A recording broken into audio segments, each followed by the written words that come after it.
Welcome one, welcome all to the podcast that shines the light on athletes past, future, and present. This is their story.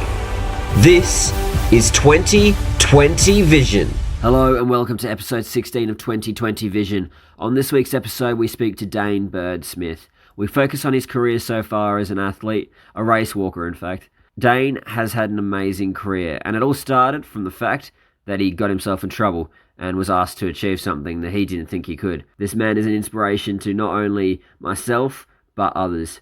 Here is my chat with Dane Bird-Smith. Dane Bird-Smith, thank you very much for joining me on 2020 Vision. I appreciate your time. Tell us what's been going on in your world so far this year. Yeah, cheers for having me on, mate. 2019's been a little bit slower for me. It's been nice after nationals just to have a little bit of time down. Got across to the US, went over to Arizona Flagstaff to get some altitude training in. Spun across to Spain to race, got crook, as you do. As the things go. If it can go wrong, it probably will. And then then just kicking back in Brizzy again now, leading on towards Doha. So it's a really long season, so there's no real rush for it. And now we're just building up nicely towards the end of this season. So tell me, how do you find out about what's on offer for you in Arizona? Because it's not somewhere people usually go. Well, for me, I don't know of it. I don't know what it has to offer. How did you find out what you could do up there? For me, it was kind of just word of mouth. You know, it's just chatting to previous athletes who've been there. As when you get around the place and you've had a few chats to different endurance athletes, one of the topics is always, where do you go for your altitude training? So a lot of the boys just said, this is a good place to go, nice trails, good flat areas. So I popped my head over there for the first time doing a stint in the US, and beautiful spot. Okay, awesome. So I do have to ask the question, where did you start your athletics journey? What made you become a race walker? It's a funny story, really. I mean, back in 2007, I was just a runner. I was running, I was playing AFL, I was playing basketball, doing it all. My dad was a walks coach as a dual Olympian himself, but I never got into it at all. It happened to be that I was on detention with one of my teachers who was taking us to the district schools carnival. And basically she said, look, I'll get you out of this Friday afternoon detention if you go in the 3K race walk and get some points for us. And I'm sitting there going like, yes, I've never walked. I have no idea how to do it. Just because my dad used to do it and coaches people doesn't mean I know how to do it. And she kind of kept the pressure on and said, Friday afternoon detention on the line, what do you want to do? There was only 3 guys in the race if I went in, and finished third. got lapped twice, but it wasn't too bad. And third place qualified me for regionals, so off I went. Next time round at regionals, I thought, I don't want to get my ass handed to me too badly this time round again. So I had a little bit of sneaky training in the background, once or twice a week, just trying to get the legs used to it. Like, I was fit from my running, but I just had to get the technique right. Went to regionals, came third again, this time out of a dozen guys, and I was pretty stoked with that, heading off to the Queensland Champs. I'd only done 2 races, and from there it kind of just continued on. I came second in Queensland, did some more training, and then eventually I actually won my national title about 3 months after the first ever race. So I was pretty stoked with that, and I kept the balance up between my running. I was still running 400, 200, 400, 800 kind of stuff all the way through till 2010. And then there was kind of just a little bit of an injury where I'd injured myself on the way down a mountain from the World Mountain Running Championships in Albania. Basically, it's just the world cross country, but a bit on steroids. They just send you straight up a mountain and straight down the other side. And that little injury just kind of took me away from my running for a bit and put me on the path of going, I'm going to have a crack at 2012 London Olympics for the race walk. Why not? It amazes me that if you did that DT, then you wouldn't have the medals that you have and the experiences. Let's talk about the Olympic journey and how you got there and what you achieved. Yeah, so well, as I said, we'll start off in 2012. That's really where I set my Mm. sights on wanting to make an Olympic team. Um, I did everything I could leading into that race. I was still really young. I was only 19 years of age going into 2012, and I was racing some of the best guys in Australia at the time. You know, Jared Talent was there, Deeksy was still hanging around, Luke Adams, Adam Rudder, Chris Erickson. You know, the list goes on. All the boys were out there ready to go, and I finished fourth at the national trials. I think I was about 4 seconds behind. So basically, that was all it was about 4 seconds between me and an Olympic berth for 2012. I was pretty devastated at the time. I went off to Cairns to Oceania's just to blow off some steam with my mates. I thought, you know what, I'll just chuck a couple of beers back in a really nice place and, you know, have a skip around in a 10K. But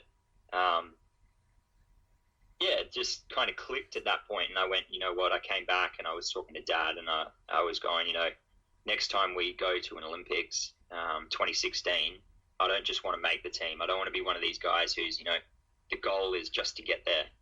When I turn up, I want to be going to the Olympics prepared to be the fastest ever Australian at Olympics, and I wanted a medal.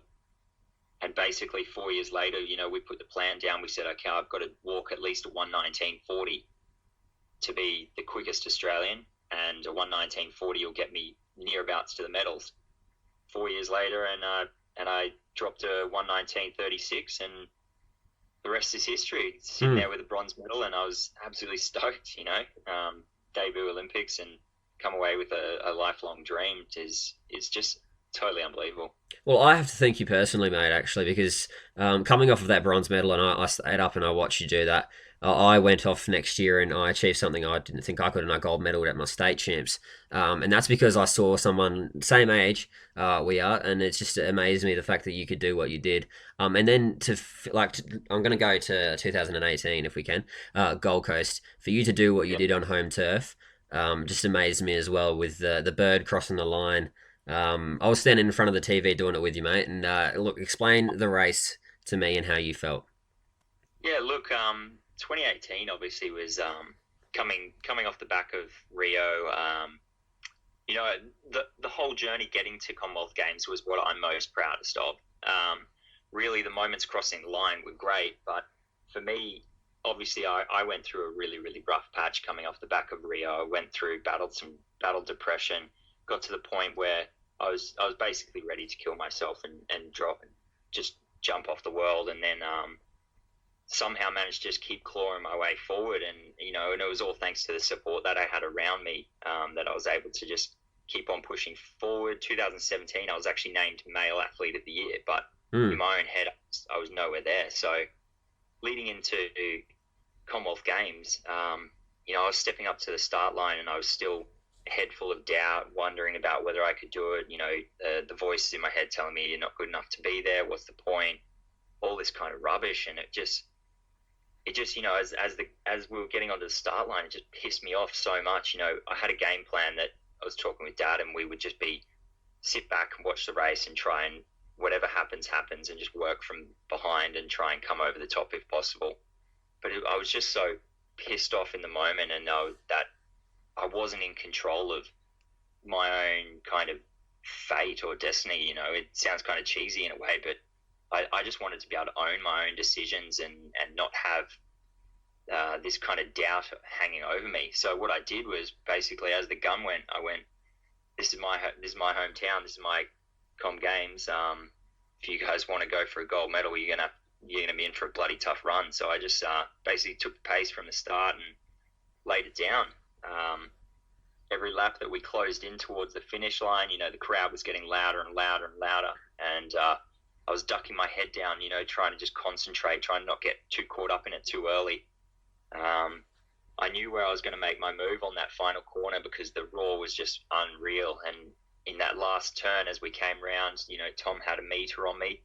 As we hit that corner, though, he just he wasn't hitting his corners well all race, and I just came up the inside of him and laid down everything I had, and I think that was kind of the proudest moment for me was not the gold, not the Australian flag across the chest. It was just being able to go, you know what, stuff it. This is my race. I'm having a crack, and if it all goes to shit, then that's on me.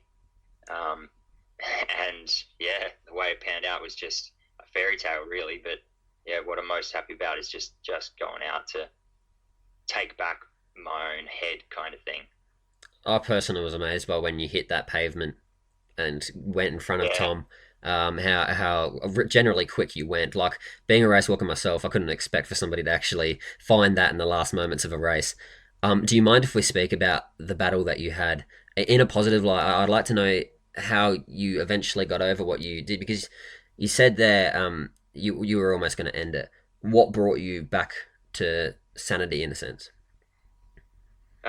It was a long time coming. I've been training on my own for probably 3 or 4 years, leading into the Olympics. I was literally doing all the Ks on my own. It was just me traveling around racing. And it was all starting to take a toll. My wife was over in Dubai. She was working for Emirates, so she was traveling a lot as well. It was just a whole number of things that were just difficult to click together. And I was out training one night going across down Brizzy. Usually I just go across like to the Story Bridge, across to Kangaroo Point, South Bank, come back through. And I just got to this point where every day I was starting to struggle. I was just starting to have really, really kind of dangerous thoughts about just leaving it all behind. And this one night I just happened to break down, and I just was literally just barely one foot in front of the other as I went across Story Bridge, and I stopped there for about half an hour, just drenched in my own tears, really, just because I was just like, I had no idea what was going on. I was very much in two minds, but I was there in that moment, and I knew there was one option that was very, very easy for me, and it was the selfish option to just take that extra step off the side. But in the end, it was something really dumb. It was just going back home to go and feed my dogs. That was all. That was suddenly a flash that went, I've got to go home and feed the dogs. And as soon as I turned around, every other thought of support about what I would have left behind was just there in my head as well. And that was the moment where I kind of broke down as I got back home, and I had to tell my wife, Katie, and we went straight to a doctor, straight to a psychologist, got ourselves sorted. So that's really the scariest night for me, was when it all came to a heads and you realize just how much you actually have to live for. And that's a tough thing. I don't think I would have known what I would have missed out unless I had gotten to that point. But at the same time, that's a scary thing to think, that you have to get so close to be able to realize, when really, if I just recognized it earlier, maybe I could have supported myself a little bit better. Was there can you pinpoint a point where you started feeling like that, or was it just that moment on the bridge? Because you're coming off of a bronze medal at the Olympic Games, and then to start feeling like that, there must have been something that kind of kicked yourself in the gut, and then that's how you felt. No, like honestly, it was just it's just that slow build up. It's something that you don't actually see ever coming on. As it starts to get to you, your mind just goes to a fog. I was forgetting things. I was a million miles away for most days, not really in amongst anything. All the while, I had so much. I was so happy for myself in the bronze medal, but I guess there was a lot of expectations outside of that you think will come with being an Olympic medalist, and there's all this, I guess, kind of reassessing where you're going forward. You're so determined to get to this one point in time, and there's no plan for after that.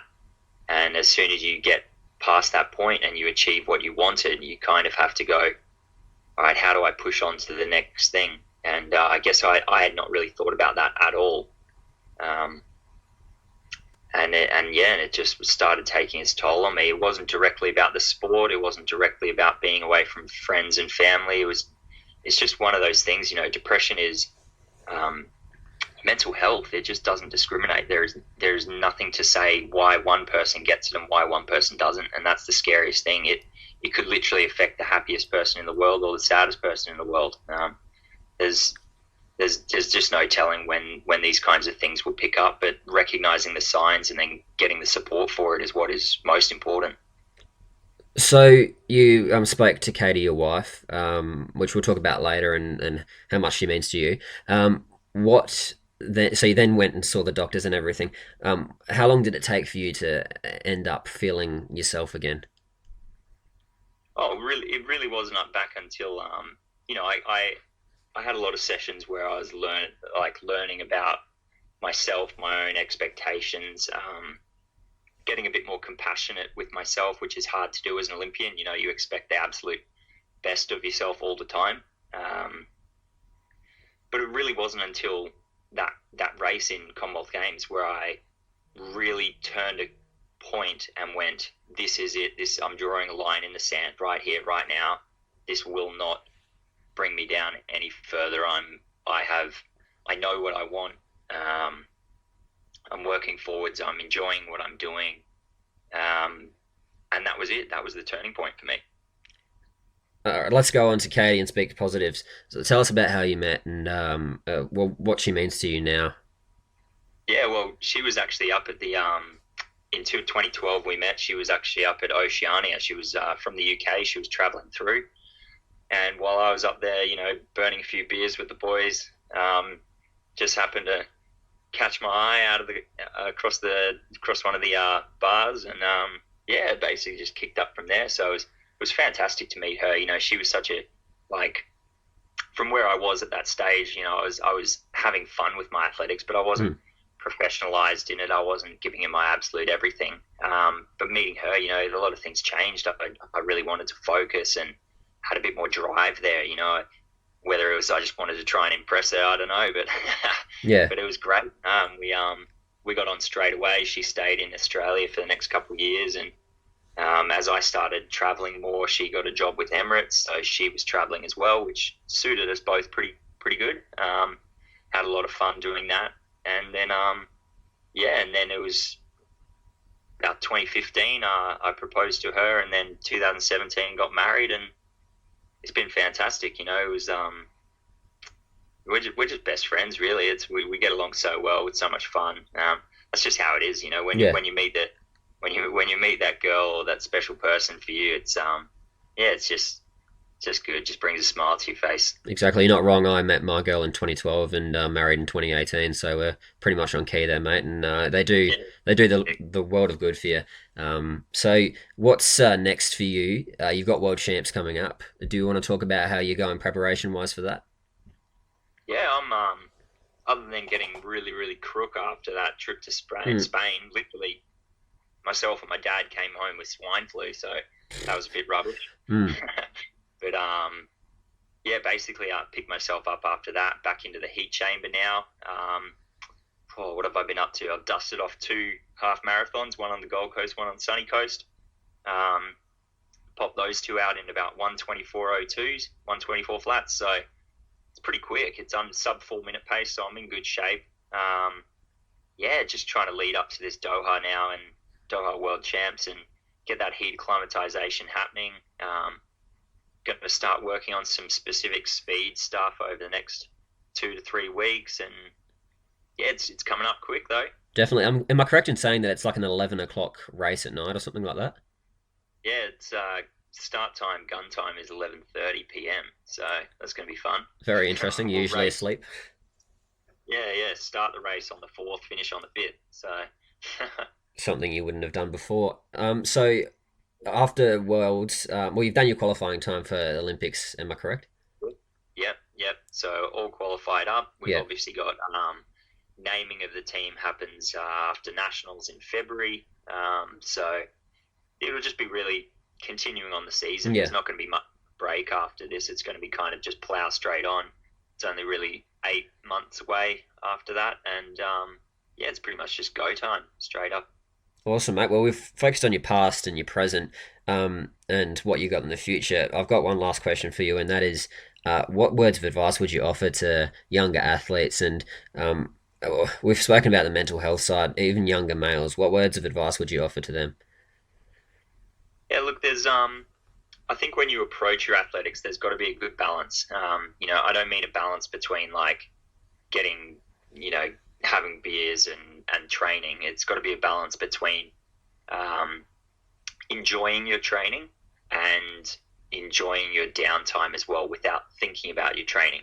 So that means, as dedicated as we get, for many, many years, I just didn't really drink. I'd only ever have a drink at a party, at the big after parties after a Worlds or something. And that was my way of rewarding myself. But at the same time, I wasn't taking the small time outs from training to actually enjoy those downtimes. I was still thinking about training. I was still thinking about pursuing the athletics.